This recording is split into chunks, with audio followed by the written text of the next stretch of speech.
स्वः तत्सवितुर्वरेण्यं भर्गो देवस्य धीमहि धियो यो नः प्रचोदयात्। सुख आणिक दुःख यांना सांधते आहे, जीवनाशी ती कधीची भांडते आहे।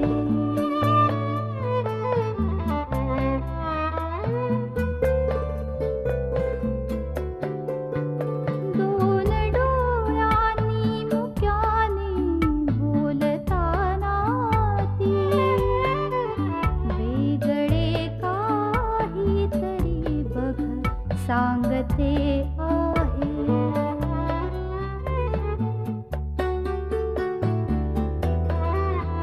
जीवनाचे एक गाणे गात जाताना वेगळीशी चाल त्याची बांधते आहे। जीवनासाठी जणू ही अकस्मिता, सुखाणिक दुःख वेडी अवंतिका।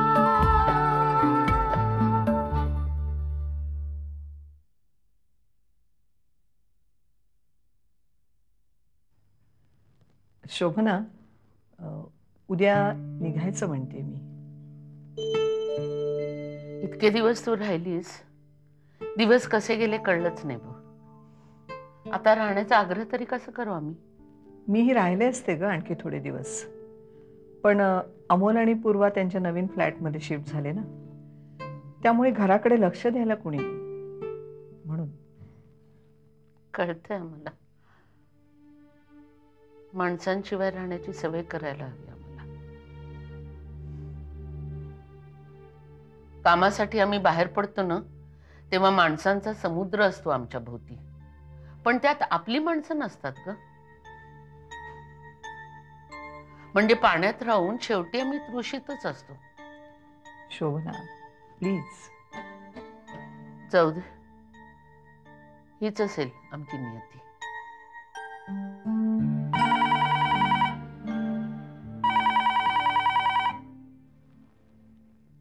हॅलो,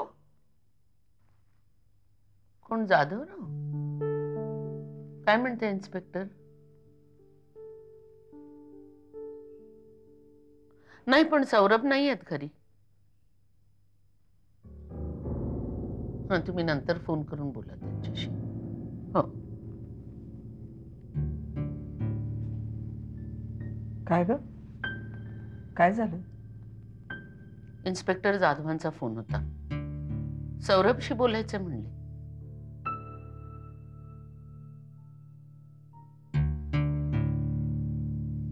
काय केलं असेल सौरभने?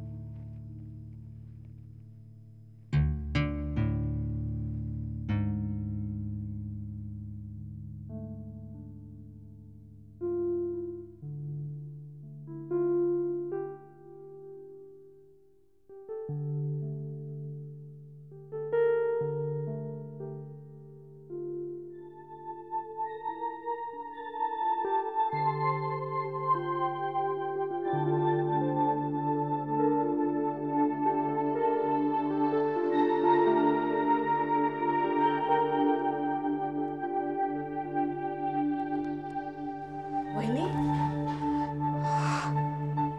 काय झालं? अशा अस्वस्थ का दिसताय? काही नाही ग रुक्मिणी, सौरभ कोर्टातून इथे माझ्या मागोमाग आपल्या बिल्डिंग मध्ये। काय? सौरभ दादा? आपण ते इथे कशाला येतील? हे बघा, तुम्ही काय घाबरू नका। अहो, त्यांनी किती छान छान खेळणी आणली आर्याला, किती छान चेन आणली। तसं काही बी नसेल, उगीच घाबरताय तुम्ही। दार उघडू नकोस, दार नको उघडूस. अहो तुम्ही घाबरू नका, मी आहे ना. नको ना रुक्मिणी. मी बघते ना कोण आहे ते. तुम्ही अजिबात घाबरू नका, मी बघते. हा आलेच.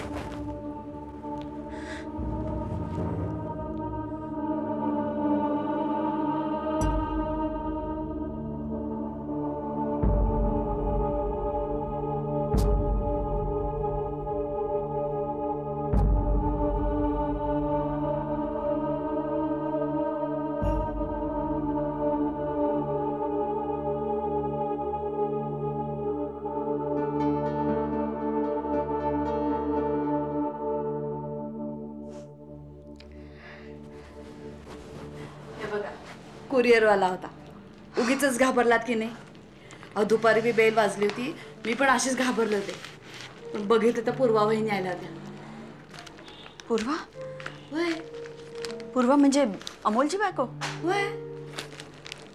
ते लोक आले इथे राहायला? तुम्हाला नाही माहिती? अहो कालच आले ते. तुम्ही शांतपणे बसा. हां मी तुमच्यासाठी चांगला चहा करून आणते. अजिबात घाबरू नका. आलेच मी.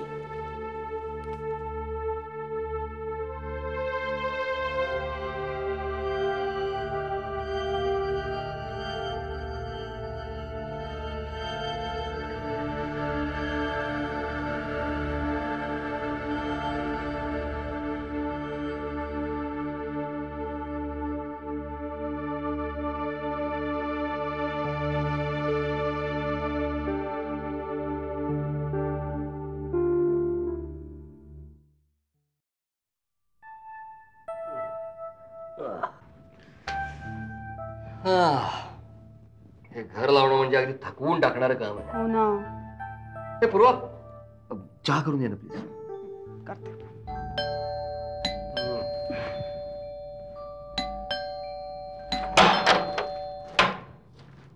सौरभ, अमोल, तू ये ना आतमध्ये.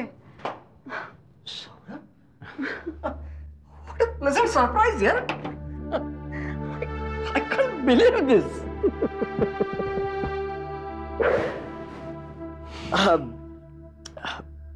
पुण्यात काही काम आहे? आर्याला भेटायला आलो होतो फॅमिली कोर्टात. बस ना. अरे अवंतिका इथेच. हो मला माहिती आहे. नो अरे हो बा, अगदी बरोबर वेळेवर आलास. आम्ही आता चहा घेणार होतो.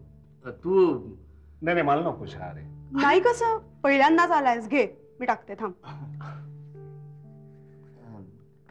काय रे, कोल्हापूर सोडताना तू मला सांगितलं नाहीस? तू रागावला होतास ना माझ्यावर?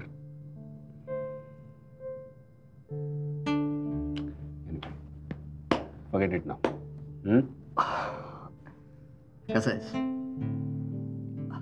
Looking fit. It's good to see. Trying to be. हा सौरभ, तुझ्या मनात जर काही गरजेस नसतील तर मला थोडं बोलायचं आहे तुझ्याशी. आणि एक खात्री बाळग की तू जे काही बोलशील ते फक्त आपल्या दोघातच असेल.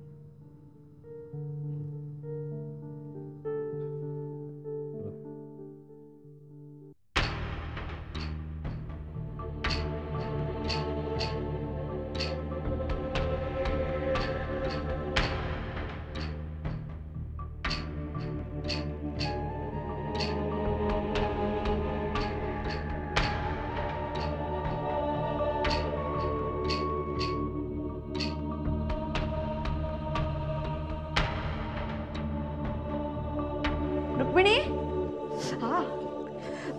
काय तुम्ही कशाला आलात बाहेर? मी येत होते ना मेणबत्ती घेऊन. सगळीकडचे गेलेत का ग लाईट? हो समद्या बिल्डिंगचे गेलेत. तू एक काम कर, मला मेणबत्ती दे आणि आर्यजवळ बस. इतका घामाने थपथपला येतो, त्याला जरा वारा घाल पेपरने. तुम्ही आले बघून येते. अंधारात जाता बाहेर? अगं इथपर्यंतच बघते कोणाकोणाकडे गेलेत. सांभाळून जा बर का, लई अंधार आहे बाहेर.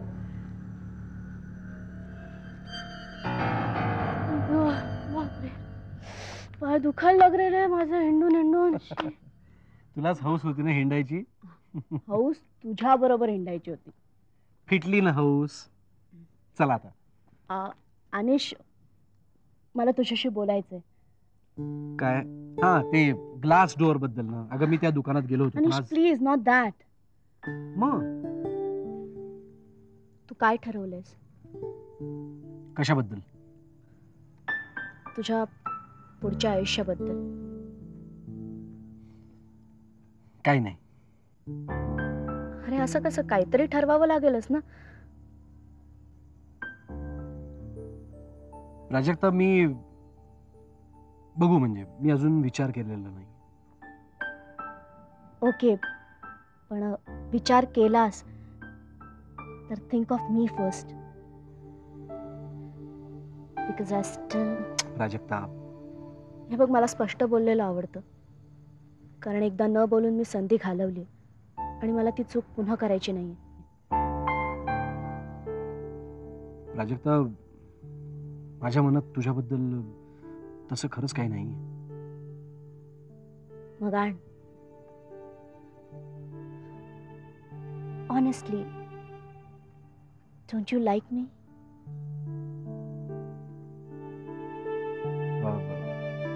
प्राजक्ता, हे बघ, तुला असं वाटतंय का की माझा डिवोर्स माझ्या वागण्यामुळे, माझ्या चुकीमुळे झालाय? अरे अवंतिकाचाही डिवोर्स झालाय, त्यात तिची काही चूक होती का? हे बघ, मी तुला कम्प्लिटली यासाठी ब्लेम करत नाही, पण हे बघ, सध्या तरी मला या गोष्टीचा विचार करायचा नाहीये. थोडा वेळ जाऊ दे, मग बघू. ओके, म्हणजे तू सरळ नाही म्हणत नाहीयेस, राईट? आता याचं उत्तर नाही असं देऊ का? Bye, take care. Bye. Anish Anish Anish Anish. ए, चल जा आता, आज जा.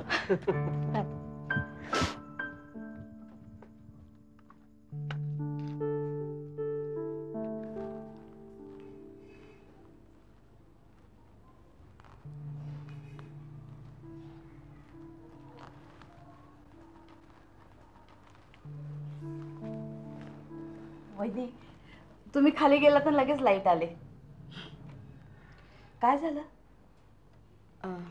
नाही, काही नाही. जरा कॉफी करतेस का माझ्यासाठी? कॉफी? हो, करते की.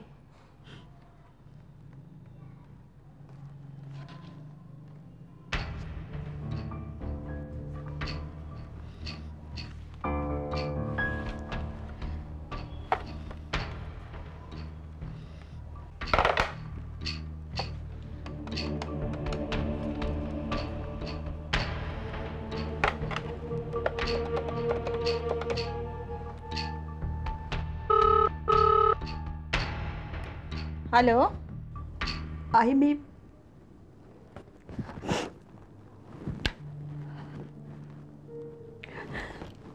आई मला खूप भीती वाटते म्हणून फोन केला मी.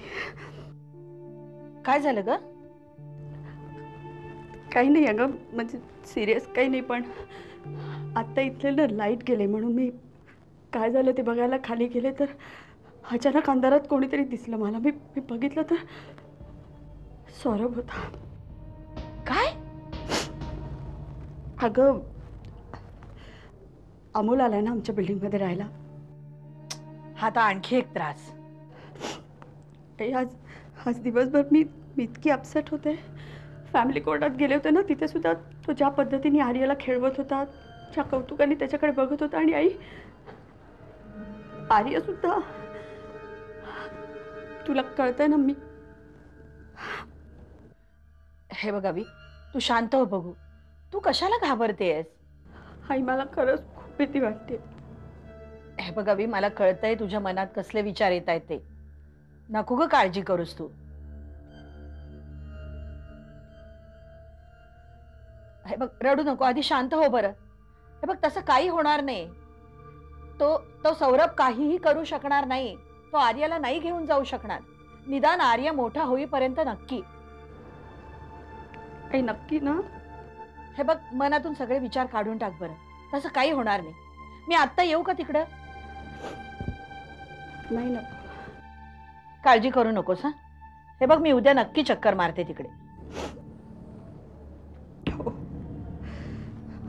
अच्छा.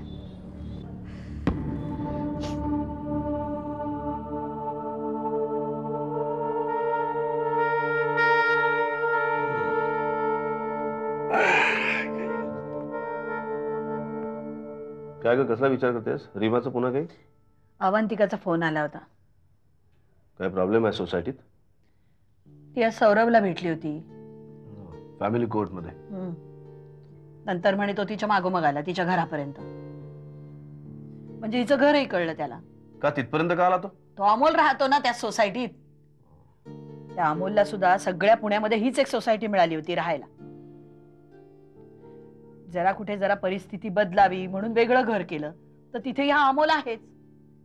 आणि त्याला बघितलं की हिला सारख्या मागच्या गोष्टी आठवत राहणार. आणि त्या अमोलला भेटण्याच्या निमित्ताने हा सारखा सारखा तिथे येणार, आर्याला भेटण्याचा प्रयत्न करणार. आज खूप डिस्टर्ब होती. का सुखाने जगू देत नाही हा तिला? तिला तेवढा त्रास पुरेसा नाही झाला का? काय कुठल्या कुमुहूर्तावर हे लग्न झालं ना, असं झालंय. अहो, आपण तिला सांगूया का की इथेच ये राहायला, म्हणजे निदान तो भेटणार असेल त्या दिवशी तरी. असं नेहमीच नाही करता येणार सुलभा आपल्याला. हे बघ, तू काळजी करू नकोस. एकदम अनएक्सपेक्टेड हे सगळं घडल्यामुळे गोंधळली असेल ती. नाही, पण माझी खात्री आहे ती सिच्युएशन हँडल करेल. आणि मुख्य मला वाटतं असा उपाय करावा की त्याचा जर का त्रास द्यायचा उद्देश असेल तर हिने त्रास करूनच घ्यायचा नाही. पण तो सारखाच येत राहणार. त्याला आपण थांबवू शकत नाही सुलभा. तो आर्याचा बाप आहे हे तर आपण नाकारू शकत नाही ना. त्याचा हक्क त्याला मिळालाच हवा. नाही, त्यांनी तो सभ्यपणे मागितला तर मी नाकारणार नाही. त्याच्या डोक्यात जर काही वेगळं असेल तर मग मलाही वेगळा विचार करावा लागेल.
आर्य, अरे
काय झालंय मला.